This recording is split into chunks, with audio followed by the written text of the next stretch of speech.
Om, saudara. Puji Tuhan, kita berjumpa kembali setelah kurang lebih 2 bulan ya. Kemarin akhir Agustus saya ada di sini dan hari ini kita berjumpa lagi untuk firman Tuhan pada siang ini. Amin. Boleh disiapkan slide-nya? Iya. Saudara, ini adalah gambar-gambar uang yang pernah ada di dalam hidup kita lah ya. Ada yang sudah tidak berlaku, ada yang masih berlaku. Nah, saudara, satu kali saudara, ada seorang Kristen itu sangat bergumul saudara untuk memberikan persembahan. Karena di dompetnya isinya macam-macam begitu. Jadi isinya seperti inilah kira-kira. Jadi dia bingung, Tuhan yang mana ini Tuhan? Lalu ketika dia bingung, hatinya makin kacau karena WL-nya itu nyanyi lagu Hati Hamba. Hati hamba yang begini saudara. Selama ku hidupku mau menyembahmu, sebab engkau sangat berarti bagiku, yang terbaik yang ada padaku. Hatinya makin kacau, karena refnya diulang-ulang. Apalagi endingnya diulang-ulang, yang terbaik yang ada padaku. Ambil kantong kolektor berjalan, yang terbaik. Hatinya makin gak tenang. Lalu dia berdoa, Tuhan, Engkau Allah yang maha tahu. Engkau tahu semua yang ada di dompetku. Engkau sangat tahu mana dia yang sering masuk gereja Tuhan. Gitu. Ya bilang, lo mana gambarnya? Kalau Pak Karno dan Pak Hatta rasanya jarang deh Tuhan. Apalagi Pak Harto, apalagi Ki Hajar Dewantoro, apalagi Cut Nyadin. Apalagi Tengku Imam Bonjol dari sorbannya udah gak mungkin. Nah yang ini Tuhan, ini namanya caca Thomas Matulesi Tuhan. Pasti dia sering keluar masuk gereja. Ada yang saudara bergumul kalau mau kasih persembahan? Gak ada lah, ini cerita saja. Saudara, hari ini memang kita mau bicara tapi tidak secara eksklusif tentang uang. Ya, saya percaya tema kita adalah Mamon atau Allah, tentukan pilihanmu. Ya, saya tidak kampanye, tapi tentukan pilihanmu hari ini. Mamon atau Allah. Saya tidak bicara secara khusus tentang eksklusif uang. Saya percaya bahwa saudara-saudara kita sudah sering dan sangat sering waktu kita bicara financial teaching tentang Bible financial teaching, pasti ayat ini menjadi salah satu rujukan. Tapi firman Allah berkata, ajarkanlah semua berulang-ulang. Jadi mari kita siapkan hati kita, saya percaya ada hal yang baru yang akan Tuhan berkatkan kepada hidup saudara. Jadi Mamon atau Allah, tentukan pilihanmu. Mari kita lihat ayatnya, saudara-saudara. Ada 2 ayat yang akan saya berikan, satu itu ayat terjemahan yang lain. Di dalam terjemahan baru kita mengatakan seperti ini, tak seorang pun dapat mengabdi kepada 2 tuan. Karena jika demikian, ia akan membenci yang seorang dan mengasihi yang lain. Atau ia akan setia kepada yang seorang dan tidak mengindahkan yang lain. Kamu tidak dapat mengabdi kepada Allah dan kepada Mamon. Nah, di dalam terjemahan TSI, kalau nggak salah terjemahan sederhana Indonesia, dia bilang begini, perhatikanlah contoh ini. Kalau seseorang mempunyai 2 majikan, tidak mungkin dia melayani keduanya dengan baik. Dia pasti akan mengasihi dan setia kepada majikan yang satu, tetapi membenci dan masa bodoh terhadap majikan yang lain. Demikian juga kamu tidak bisa mengabdi, tidak bisa menjadi hamba Allah sekaligus hamba uang. Tadi kan kalimat yang saya kasih tebal itu ya saudara. Tidak mungkin dia melayani keduanya dengan baik atau semakin baik. Kenapa? Karena tidak bisa yang satu menjadi hamba Allah dan menjadi hamba uang sekaligus. Pasti hatinya terbagi. Pasti pemikirannya terbagi. Pasti semua yang dalam hidupnya terbagi kalau dia punya 2 majikan. Misalnya di rumah tangga kita punya katakanlah pembantu begitu. Tapi dia ternyata juga punya majikan yang lain, pasti dia nggak akan bisa fokus, saudara. Waktu dia mengerjakan di rumah si A, dia akan berpikir pekerjaan di rumah si B. Waktu dia bekerja di rumah si B, dia akan memikirkan pekerjaan di rumah si A. Dia nggak pernah full heart, dia nggak pernah sepenuh hati. Nah hari ini, bulan ini tema kita better sacrifice, pengorbanan yang lebih baik. Nah dengan subtema ini saudara, mari kita membuka hati kita, Mamon atau Allah, mari kita tentukan pilihan kita. Nah saudara, ada dua kata yang saya garis bawahi. Yang pertama kata mamon, itu dari kata mamonas, saudara-saudara. Dan waktu saya coba belajar, dan ini memang ternyata tidak eksklusif bicara uang, saudara-saudara. Tidak eksklusif bicara uang. Tetapi sesuatu yang berhubungan dengan materialis, kebendaan yang mampu menyeret seseorang ke dalam budaya hedon dan konsumerisme, itu digambarkan dalam satu kata ini, mamon. Kata ini, kalau masyarakat Yunani kuno menggunakan kata ini, itu kesannya sangat negatif. Konotasinya negatif. Konotasi itu nilai rasa sebuah kata. Misalnya begini. Ayahku meninggal tadi pagi. Lalu yang di sini, ayahku mati tadi pagi. Mana yang lebih enak di telinga? Yang sini ya. Itu namanya kata meninggal itu punya nilai rasa yang positif. Ayamku meninggal kemarin sore. Enggak pernah kan? Itu nilai kata. Nah, kata mamon selalu konotasinya negatif.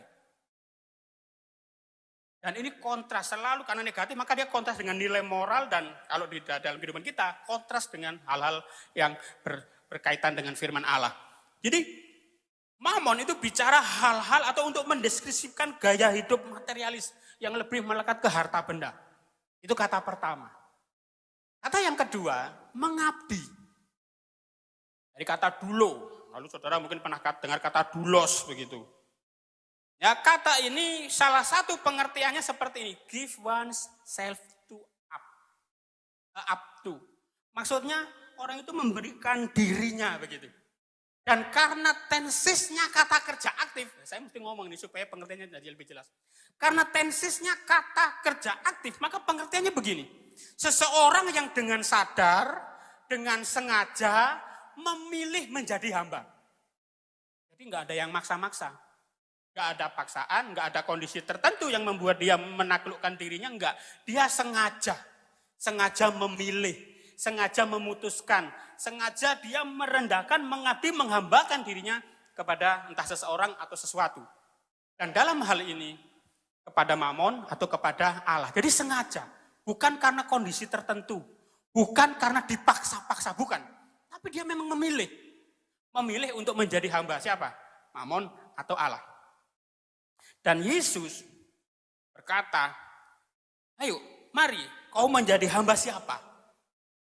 Nah kalau kita membaca keseluruhan saudara, ayat ini kan, kalau saudara baca satu perikop di kitab Injil, saudara jangan sekali-sekali melepaskan dari ayat sebelumnya atau ayat sesudahnya.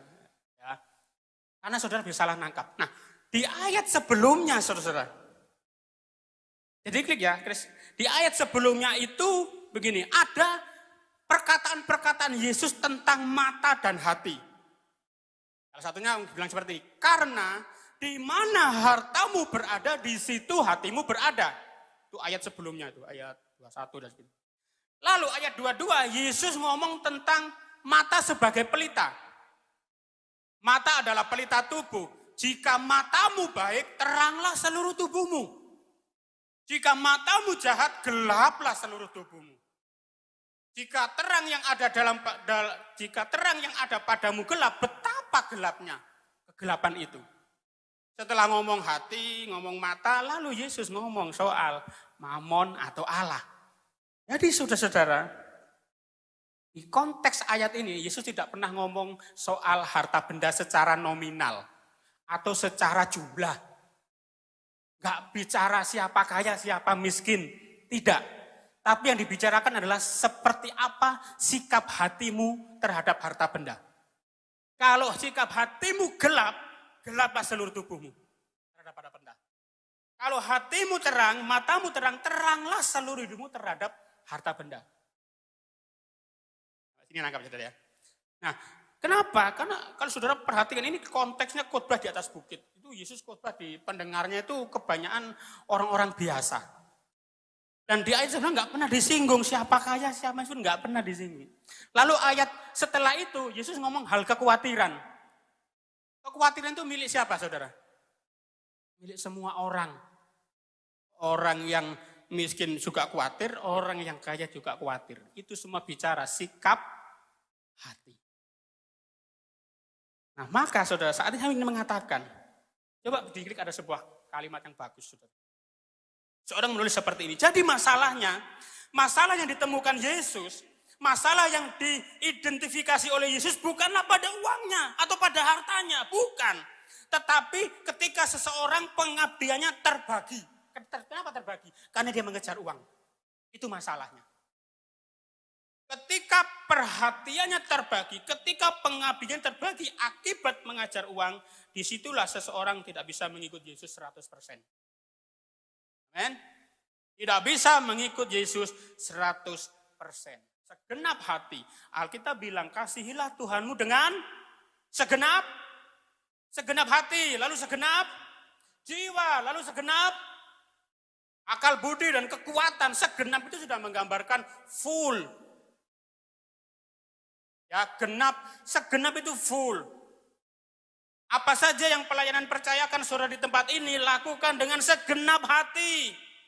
Itu bukan berarti saudara meninggalkan pekerjaan yang lain, bukan. Tapi saudara mentahtakan Yesus di dalam hati. Lalu Yesus akan menolong saudara mengatur banyak hal, sehingga pelayananmu menjadi yang terbaik di mana saja engkau ada. Kalau kita melayani setengah hati, engkau hanya akan berkeringat saja saudara. Tapi tidak pernah menjadi berkat. Tapi kalau kita melayani, mengabdikan diri dengan segenap hati, pelayanan kita pasti jadi berkat. Sekali lagi, Yesus tidak bicara soal uang dalam konteks ini secara khusus uang nominal, ya enggak. Tetapi bicara sikap hati. Kalau sudah bicara sikap hati, enggak perlu lihat kamu kaya atau miskin. Orang kaya juga bisa salah sikap hatinya terhadap uang, orang miskin juga sama. Orang miskin bisa salah sikapnya terhadap uang, orang kaya juga sama. Mereka juga bisa benar, keduanya bisa benar, bisa salah. Itu soal sikap hati. Jadi saudara sekali lagi, mungkin orang miskin bergumul, mereka yang katakanlah orang yang belum cukup bergumul bagaimana menggunakan keuangannya yang pas-pasan supaya memuliakan Tuhan. Orang kaya juga bergumul bagaimana dengan hartanya dia tidak menjadi budak, tidak menjadi hamba. Ya bagaimana orang kaya melihat, oh harta ini adalah fasilitas yang tidak boleh membuat kita menjadi superioritas. Yang terus melihat bagaimana harta harus menjadi sarana, bukan menjadikan kita orang yang bertakhta dan berkuasa. Itu semuanya kembali ke sikap hati. Saudara yang terkasih dalam nama Tuhan. Saya tadi pagi bersaksi dan karena ini sesuatu yang real, saya pasti saksikan. Sesuatu yang dialami itu patut disaksikan. Saya bersyukur punya bapak saya.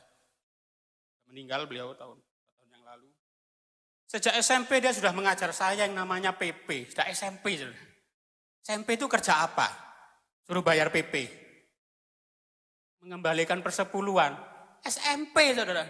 Uang saku hari itu masih 500 perak. Naik angkot berangkat 150 perak. Pulangnya 150 perak.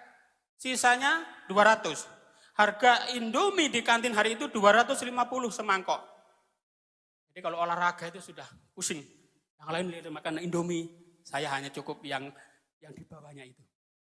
Lalu bapak saya bilang gini, belajar perpuluhan ya.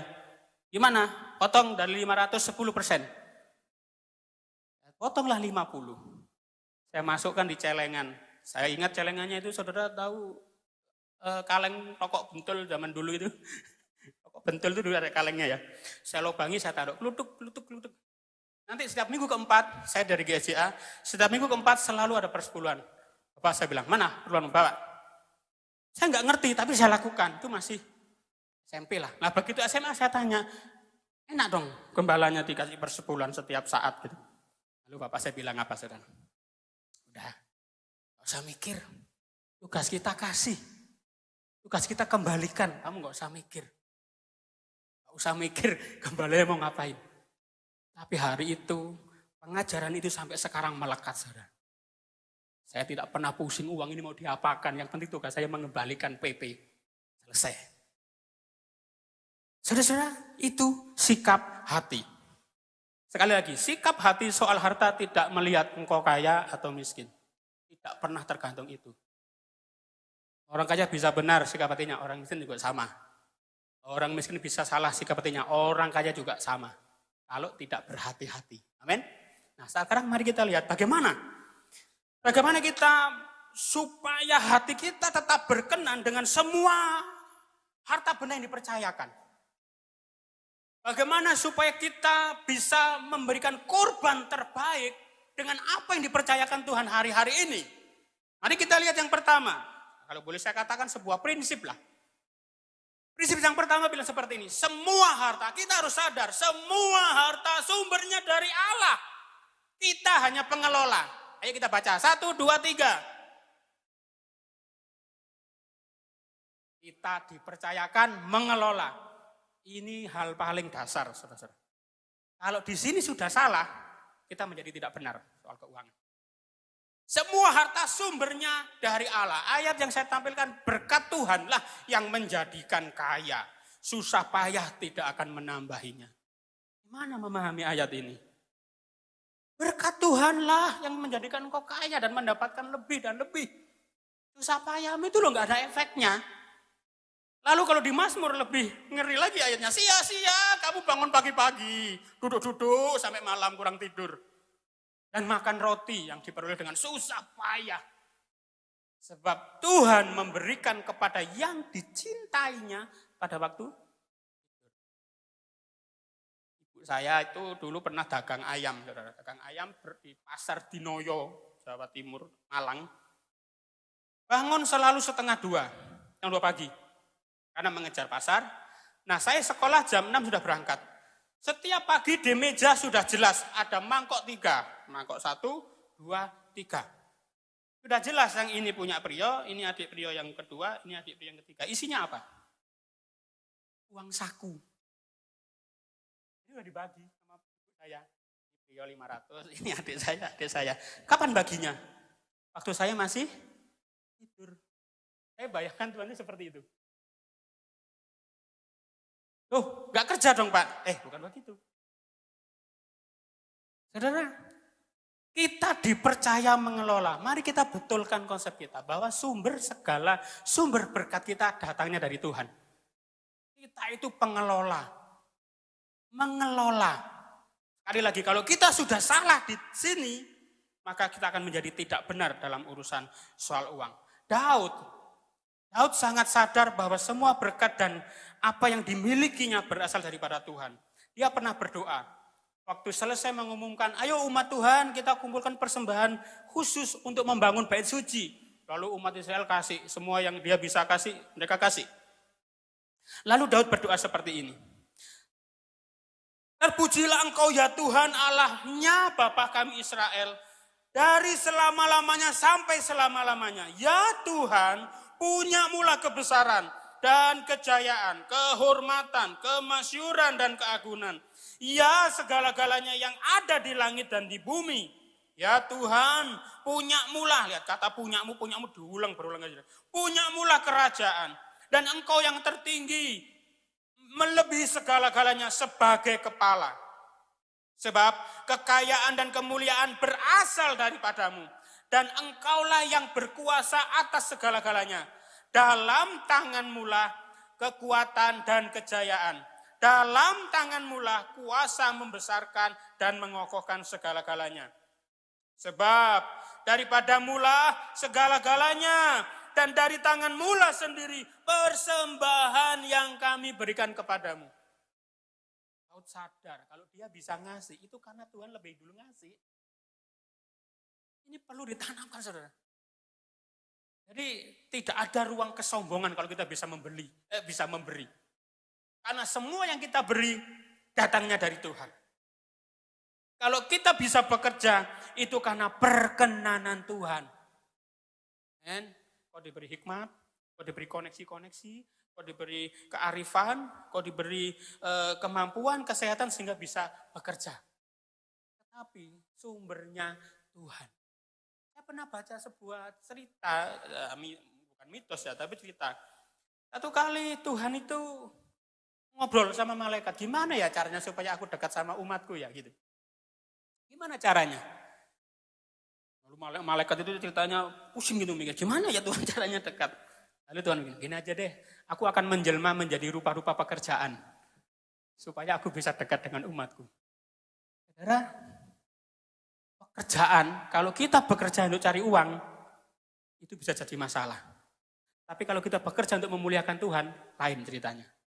Waktu kita bekerja, mari kita betulkan. Kita kerja untuk apa? Pak, cari uang, betul. Gak salah. Tapi kurang tepat. Karena kalau saudara tidak diberi kemampuan, tidak diberi kekuatan, saudara juga gak bisa bekerja. Ya kan? Kalau kita bisa bekerja, bisa mendapatkan rezeki yang terbaik hari itu karena perkenanan Tuhan. Tuhan memberkati kepada yang dicintainya. Sebelum kau berangkat kerja, berkatmu sudah diberikan pada waktu kau tidur. Lalu waktu kau bekerja, engkau seperti mengambil apa yang menjadi bagianmu hari itu.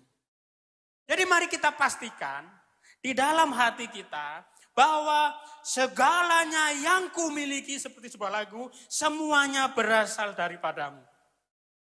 Kita hanya mengelola. Kita hanya mengelola, bukan pemilik. Saudara, tukang parkir itu hebat loh. Ya kan? Dia mengatur mobilnya banyak sekali kan? Tapi mobil siapa? Mobil orang, itu pengelola. Mobil orang. Nah, waktu kita mengelola, waktu diberi cukup kita bisa mengelola, waktu diberi lebih kita bisa mengelola, Tuhan akan terus naikkan. Tuhan akan terus naikkan. Tuhan akan terus naikkan. Sampai engkau cakap menjadi seorang pengelola. Itu yang pertama ya, mari kita sadar. Yang kedua, bagaimana supaya hati kita terus berkenan dengan semua harta benda kita? Mari kita mencintai Tuhan sepenuh hati. Maka kita akan menjadi tuan atas harta benda kita. Mari kita mencintai Tuhan sepenuh hati. Maka kita tidak akan pernah diperbudak. Karena waktu Tuhan bilang, beri, kita tidak akan keberatan untuk memberi. Waktu Tuhan bilang bagi, kita nggak akan keberatan untuk membagi. Ada orang yang mengirit luar biasa, tapi makin kehabisan kata firman Tuhan. Tapi ada orang yang menyebar-nyebar hartanya, makin berkelimpahan. Matematika mana yang mengajarkan seperti itu? Jadi cintai Tuhan, mari kita pastikan. Di dalam Matius 6 ayat 19 ayat 21, ini ayat sebelumnya juga, bilang begini. Janganlah kamu mengumpulkan harta di bumi. Di bumi ngengat dan karat merusakkannya. Dan pencuri membongkar serta mencurinya. Tetapi kumpulkanlah bagimu harta di sorga. Di sorga ngengat dan karat tidak merusakkannya. Dan pencuri tidak membongkar serta mencurinya. Karena di mana hartamu berada, di situ juga hatimu berada. Lalu saya bandingkan dengan 1 Korintus 6 ayat 17. Tetapi siapa yang mengikatkan dirinya pada Tuhan, menjadi satu roh dengan dia. Nah, jangan kumpulkan harta di bumi. Ini mesti hati-hati. Kalau salah tangkap, repot saudara. Jangan kumpulkan harta di bumi. Tapi kumpulkanlah harta di sorga. Ini bicara apa sih sebetulnya saudara? Apakah kita nggak boleh menabung? Apakah kita nggak boleh mempersiapkan sementara Tuhan mengajarkan supaya kita prepare dalam kehidupan kita? Ini bicara apa? Ini bicara fokus dan prioritas saudara-saudara. Mari kita kumpulkan harta yang di sorga. Jangan salah mengejar untuk mengumpulkan harta di bumi. Saya tadi bagi cerita, waktu saya pergi ke Bondowoso, tuan rumah itu cerita, wah Pak Priyo di sini baru terjadi banjir bandang Pak Priyo katanya. Lalu ada orang stres Pak Priyo, kenapa Pak stres? Iya dia mikirkan kasurnya katanya. Kenapa dia mikir kasurnya? Karena uangnya disimpan di spray, di cover bed kasurnya. Kan ada cover bed yang pakai resetting itu. Tiap dia panen, uangnya nggak taruh bank, simpan di situ dimasukkan. Dimasukkan. Satu kali ada banjir bandang, kasurnya hanyut. Hatinya ikut hanyut. Bener ya, saudara, ini cerita bener nih, gak bohong, saudara, di Bondowoso. Di mertuanya teman saya. Wah kalau gitu sih mandi bank, enggak aman. Enggak selalu aman. Berapa banyak orang stres karena likuidasi beberapa tahun yang lalu itu. Ada yang anfal gara-gara dengar berita bank PHS likuidasi. Hatinya ikut terlikuidasi. Saudara, hati dan harta itu soulmate. Iya kan? Di mana hartamu berada? Aduh, nggak kelihatan. Di mana hartamu berada? Di situ hatimu berada. Itu kan soulmate, saudara-saudara. Maka harus hati-hati. Ini bicara peringatan. Di dalam Yohanes 6 ayat 27 seperti ini. Hei, bekerjalah bukan untuk makanan yang fana.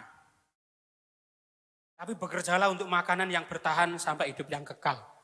Saudara, kalau baca ayat seperti ini, kalau kita tidak diterangi firman Tuhan, kita itu seperti diajak tidak usah bekerja dengan rajin begitu. Saudara, sekali lagi masalahnya bukan pada hartanya, saudara. Masalahnya bukan pada hartanya, atau kalau kita sempitkan pada uangnya. Bukan. Uang itu katanya memang bukan segalanya, gitu kan. Tapi segalanya perlu uang, gitu loh JMI ya. Saya kesini nggak naik uang, saudara. Saya naik uangnya saya tukar jadi tiket. Uang yang fana ditukar jadi tiket, sampailah saya ke Jakarta. Uang juga nggak dibawa mati, betul. Siapa sih yang mati bawa uang? Tapi kalau nggak ada uang rasanya sudah setengah mati, bukan hampir mati deh. Udah repot, saudara. Makanya yang salah bukan uangnya. Uang nggak pernah salah, harta benda nggak pernah salah. Apa yang salah? Coba diklik. Apa yang salah, saudara?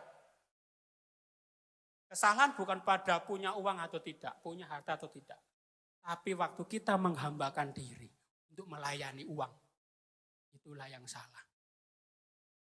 Sekali lagi, sikap hati, saudara. Kemarin JMI juga menyinggung sikap hati. Ini mendasar sekali, saudara. Ini sikap hati. Jadi kalau ngomong soal uang itu enggak punya urusan kamu kaya atau miskin. Enggak ada urusannya, karena semuanya tergantung sikap hati kita. Cintai Tuhan sepenuhnya. Jemaat Makedonia itu jemaat yang secara mengatakan itu jemaat yang miskin. Waktu Pak Paulus tarik kolekta untuk membantu jemaat yang kebakaran di Yerusalem, yang lain dimintai, apalagi jemaat Korintus yang kaya-kaya dimintai. Ayolah, kamu ini kan jemaat kelas kakap, kasihlah yang banyak, kira-kira begitu. Sampai di Makedonia, Pak Paulus itu diem aja, dia kayak aduh nggak bisa deh ini jemaatnya ini terlalu miskin. Tapi jemaat itu datang, Pak Paulus, ayolah libatkan kami. Itu kan bicara sikap hati, saudara. Libatkan kami, mungkin pemberian kami tidak sebanyak orang Korintus. Tapi kami punya hati memberi. Lalu di ayat berikutnya bilang apa? Jemaat di Makedonia memberi pertama-tama memberi hatinya ke Tuhan. Waktu hati sudah diberikan kepada Tuhan, yang lain ikut. Dan itu menjadi persembahan yang terbaik. Cintai Tuhan sepenuh hati. Jangan setengah hati. Yang ketiga prinsipnya. Yang ketiga bilang gini. Mari kita mengembangkan rasa cukup dalam diri. Rasa syukur dan rasa cukup dalam diri. Saudara-saudara, ada orang yang bingung. Oh, kalau hidup cukup itu berarti, kalau hidup sederhana itu berarti kita Pak ya, menyederhanakan hidup ya. Oh, beda. Hidup sederhana dan menyederhanakan hidup itu beda. Hidup sederhana itu kita bisa berpadan dengan apa yang ada. Hari ini kita katakanlah dapat banyak, ya kita bisa bersyukur dengan itu. Tapi kalau menyederhanakan hidup, mestinya saudara bisa melakukan lebih baik. Tapi saudara enggak lah, janganlah. Akhirnya malah tidak menjadi berkat. Nah, bagaimana prinsip ketiga? Yaitu bagaimana kita mengembangkan rasa cukup. 1 Timotius 6 ayat 6 bilang begini. Memang ibadah itu kalau disertai rasa cukup memberi keuntungan besar. Sebab kita tidak membawa sesuatu apa ke dalam dunia. Dan kita pun tidak dapat membawa apa-apa keluar. Asal ada makanan dan pakaian cukuplah. Rasa cukup. Rasa cukup dan rasa syukur itu menolong kita jatuh ke dalam berbagai pencobaan soal harta benda. Kalau engkau dipercaya lebih, bersyukurlah. Kalau engkau dipercaya seberapapun, bersyukurlah. Hiduplah berpadan dengan apa yang ada. Tuhan itu, saya percaya Tuhan tidak mau kita miskin. Saya tidak mau. Karena kenapa, saudara? Tuhan itu sumber berkat, masa dia gak memberkati umatnya sih? Tapi kadang-kadang kalau tempatnya sudah salah, kalau saudara punya piring kotor, lalu saudara mau taruh makanan, berpikir 2 kali enggak? Saudara punya piring kotor, lalu saudara mau taruh makanan, mikir enggak? Makanan itu bisa kotor. Hati juga sama. Tuhan lihat hati untuk mempercayakan berkat-berkatnya. Tuhan lihat hati. Tuhan lihat hati. Bagaimana mengembangkan rasa cukup dan rasa syukur dalam hati? Pertama-tama, mari kita sekali lagi menyadari semua itu karena kekuatan Tuhan. Kalau kita mendapatkan, itu karena kekuatan Tuhan. Seberapapun yang kau dapatkan, itu karena kekuatan Tuhan. Paulus bersaksi seperti ini. Kukatakan ini bukan karena kekurangan, sebab aku telah belajar mencukupkan diri. Katakan, belajar mencukupkan diri. Katakan, 1, 2, 3. Mencukupkan diri itu perlu belajar, saudara-saudara. Saudara tahu resep hidup susah? Tahu? Fendi tahu? Duit sedikit, gaya selangit. Belum produktif, sudah konsumtif. Hidup jadi sulit karena dililit kartu kredit, katanya begitu. Kenapa? Karena dia tidak belajar mencukupkan diri. Lalu kalimatnya dilanjut seperti ini. Aku tahu apa itu kekurangan. Dan aku tahu apa itu kelimpahan. Dalam segala hal dan dalam segala perkara, tidak ada sesuatu merupakan rahasia bagiku. Baik dalam hal kenyang, kata Paulus, maupun dalam hal kelaparan. Baik dalam kelimpahan maupun dalam hal kekurangan. Segala perkara dapat kutanggung di dalam Kristus yang memberi kekuatan. Jadi apapun kondisimu sekarang, Kristus yang akan beri kekuatan. Maka syukur akan melimpah. Luar dari hatimu. Yang kedua, bagaimana supaya kita mengembangkan rasa syukur dan rasa cukup? Jangan salah mengejar. Jangan salah mengejar. Kenapa begitu? 1 Timotius 6 ayat 9 sampai 11 bilang begini. Tetapi mereka yang ingin kaya jatuh ke dalam pencobaan. Baca frase sepenggalanya sudah tahu. Apa masalahnya, saudara? Yang membuat kita jatuh pencobaan. Kayanya atau inginnya? Itu hati, sikap hati itu bukan? Siapa sih Pak yang gak pengen kaya? Iya, semua pengen. Tapi waspadalah saudara. Kalau hati kita tidak diterangi firman Tuhan, tidak ada Kristus bertata di sana, engkau malah akan jatuh ke dalam berbagai masalah. Dulu kan marak kartu kredit ya, orang, saya masih ingat di Bojong kalau nggak salah. Baru ditelepon, nggak tahu dari mana gitu. Nanyakan kartu kredit, saya bingung. Sekarang bukan itu kan, sekarang pinjol yang paling banyak itu. Kenapa bisa seperti? Karena dia tidak berhati-hati dengan sikap hatinya. Oleh memburu uanglah, beberapa orang telah menyimpang dari iman. Kalau dikatakan di sana, karena akar segala kejahatan adalah cinta uang, bukan uang. Cintanya yang melebihi. Cintanya itu membuat dia mengejar. Itu yang menjadi masalah. Lalu dilanjutkan, orang menyimpang dari iman dan menyiksa dirinya dalam berbagai-bagai duka. Tetapi engkau hai manusia Allah, jauhilah semuanya itu. Kejarlah keadilan, kejarlah ibadah, kejarlah kesetiaan, kejarlah kasih, kejarlah kesabaran dan kelembutan. Kalau hari ini masih dikasih sekian, ya sabar, bersyukur. Berusaha lebih baik lagi. Jangan sekali-sekali kita melakukan sesuatu yang nanti akan malah menjerumuskan kita. Mari kita memiliki rasa cukup dan rasa syukur di dalam hati. Sehingga kita bisa membedakan mana itu keinginan, mana itu kebutuhan. Mana itu keinginan, mana itu kebutuhan. Itu prinsip dasar, saudara. Ada seorang yang bernama John Wesley. Dia bilang begini, dapatkan semua yang bisa engkau dapatkan. Carilah semua yang bisa engkau cari. Hasilkan semua yang bisa engkau hasilkan. Lalu simpanlah semua yang bisa engkau simpan. Tabunglah sebanyak yang engkau bisa tabung. Terserah taruh di mana. Tapi terakhir, berikan sebanyak yang engkau bisa berikan. Cari sebanyak engkau bisa cari. Simpan sebanyak engkau bisa simpan. Dan berikan sebanyak yang engkau bisa berikan. Semua itu bisa terjadi menjadi persembahan yang terbaik waktu hati kita betul di hadapan Tuhan. Waktu hati kita benar di hadapan Tuhan. Soal harta. Jadi sekarang tentukan pilihanmu. Saudara akan milih siapa? Pilihlah Allah. Amin. Kalau ada gambarnya coblos. Bleng. Pilihlah Allah karena dia sumber berkatmu. Amin. Pilih. Karena dia sumber berkat dan Mamon tidak akan pernah berkuasa lagi atas hidupmu. Lalu cintai dia sepenuh-penuhnya. Jangan mengikatkan diri kepada sesuatu yang fana. Jangan kita mengikatkan diri kepada sesuatu yang tidak kekal. Waktu kita memberi, Pak, kan kita mesti beri persembahan. Itu kan fana, Pak, uang. Iya betul, uang itu fana. Betul ya, saudara? Uang itu fana ya. Tahu fana ya, sementara. Nah, waktu kita memberi, apa sih yang sebetulnya kita lakukan? Waktu saudara memberi yang terbaik, katakanlah dengan hartamu, dengan keuanganmu, memberi yang terbaik. Engkau sedang mengkonversikan, merubah yang bernilai fana menjadi bernilai kekal. Alkitab tidak pernah dikatakan kalau gitu jangan bekerja karena Tuhan memberkatimu waktu mampu tidur. Enggak seperti itu. Karena 1 Timotius 3:10 bilang begini, yang malas jangan makan. Yang enggak bekerja jangan makan.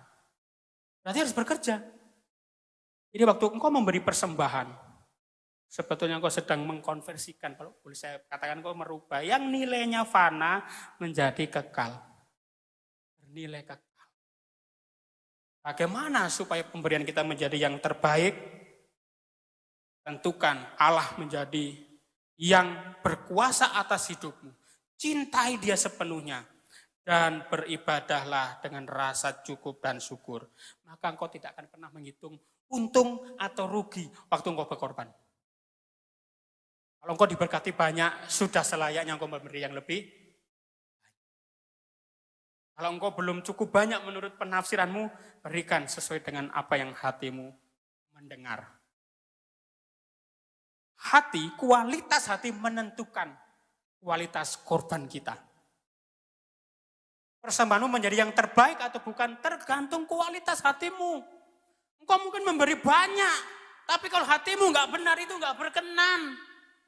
Engkau mungkin memberi ya tidak banyak, seperti janda yang banyak 2 peser. Tapi karena hatinya berkenan, dia yang mendapat apresiasi dari Allah. Jadi semuanya kembali kepada hati. Amin. Korban terbaik dapat diberikan waktu hati kita sepenuhnya kepada Allah.